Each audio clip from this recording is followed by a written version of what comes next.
Musa alaihissalam sedang travel bersama keluarganya. Mereka tersesat di tengah-tengah padang pasir. Hari semakin sejuk, sehingga mereka mula kesejukan dan dia perlu menyalakan api. Dan dia dapat melihatkan api yang berada jauh di atas gunung, yang tidak dapat dilihat oleh keluarganya. Dia berkata, Inni anastu naro. Aku dapat rasakan ada api di sana. Jadi dia suruh keluarganya menunggu di situ. Semoga aku dapat petunjuk di sana. La'allakum tastalun. Jadi kamu boleh mendapatkan kehangatan. Jadi mereka semua ni sedang kesejukan. Keadaan yang sangat terdesak. Mereka semua sesat di tengah-tengah padang pasir. Hari semakin gelap. Tidak ada orang pun di sekitar. Dan sekarang dia akan pergi dan mencari api ini. Dan tentu saja semua orang tahu bahawa dia bertemu dan berada dalam perbincangan dengan Allah Subhanahu Wa Taala di situ melalui semak yang terbakar ketika dia sampai di atas gunung itu.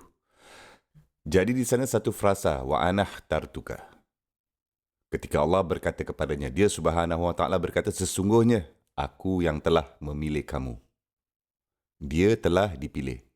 Dan peristiwa ini membuatkan saya fikir, apabila seseorang dipilih oleh pihak berkuasa yang lebih tinggi, seperti jika seseorang dipanggil untuk bertemu dengan presiden ke, atau seseorang raja panggil ke, atau pengetua sekolah panggil ke, untuk memberikan anda anugerah atau sesuatu. Ada upacara kan? Ada seremoni. Ada lampu-lampu semua terang benderang. Kamera ada. Penonton ada. Dan ada yang tepuk tangan dan juga sorakan dari penonton sebabkan seseorang itu dipilih atau dinobatkan. Seperti ada jangkaan ini bahawa anda akan diberikan penghormatan yang khas, yang special, kan? Dan salah satu penghormatan yang paling terbesar dan luar biasa pernah diberikan dalam sejarah manusia adalah Allah Subhanahu Wa Taala berbicara secara langsung, secara direct kepada seorang manusia, memberitahukannya sebenarnya sesungguhnya aku yang telah memilih kamu. Inilah majlisnya jikta ala qadarin ya Musa. Kamu telah datang tepat pada waktunya untuk seremoni ini. Kamu telah datang tepat pada waktunya. Ini betul-betul telah mengikutkan rancangan. Dengan kata lain, inilah upacaranya, seremoninya. Okey, sekarang mari kita tengok. Cuba tengok latar belakang upacara ini. Tidak ada berpakaian lengkap dan kemas. Tidak ada yang bersiap sedia. Tidak ada jangkaan seperti itu, kan? Juga tidak ada keluarga yang berdiri di situ untuk cuba meraihkan penghormatan ini, kan?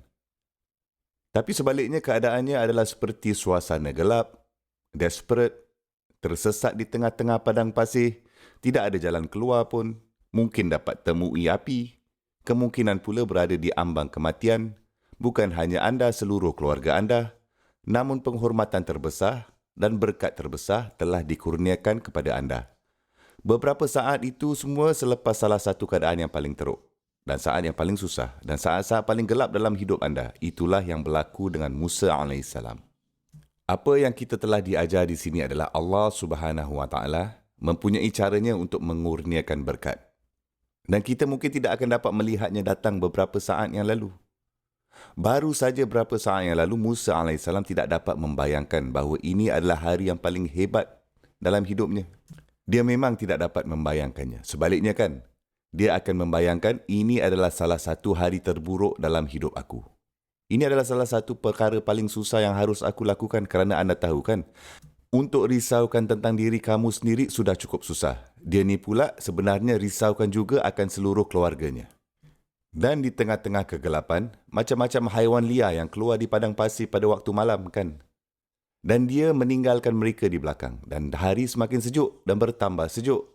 Dan walaupun dia dapat naik ke gunung itu, kalau dia jumpa api di sana, lepas tu pula dia mesti turun balik dengan cepat dari atas gunung tu dan cari jalan kembali untuk mencari family dia. Entah macam mana tu kan. Ia tidak seperti ada jalan yang boleh dia cari balik. Dia mudah tersesat. Dan tidak seperti ada jalan yang berturap naik gunung. Jadi setelah anda naik, adakah aku kena balik ikut jalan ni ke, jalan itu ke? Fikiran ini semua sedang berpusing di kepalanya. Namun di tengah-tengah semua kesusahan itu dan semua tekanan itu, putus asa itu, desperate, apa yang telah diberikannya kemudian itu adalah kata-kata harapan yang paling hebat pernah diterimanya. Sebenarnya, aku yang telah memilih kamu. Wa anah tartuka. Fastami' lima yuha. Dengarkan apa yang diwahyukan. Di dalam ini ada inspirasi yang luar biasa untuk semua orang yang beriman bahawa Allah Subhanahu Wa Taala tidak pernah jauh. Tidak kiralah betapa gelapnya keadaan kamu, betapa terdesaknya, betapa sukanya anda dan orang-orang tersayang. Selagi anda bergantung kepadanya Subhanahu Wa Taala, Allah Subhanahu Wa Taala akan memberikan anda cahaya dari mana yang tidak ada orang lain dapat melihatkannya. Dan dia Subhanahu Wa Taala akan membalikkan keadaan dalam sekelip mata saja, dan itu berada di tangan Allah Subhanahu Wa Taala. Semua itu berada di tangan Allah Subhanahu Wa Taala.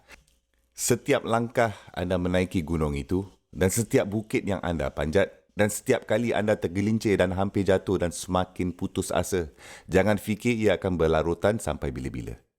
Allah Subhanahu Wa Taala akan memberikan kelegaan pada bila-bila masa saja, dan bagaimana cara pun ia terserah padanya Subhanahu Wa Taala.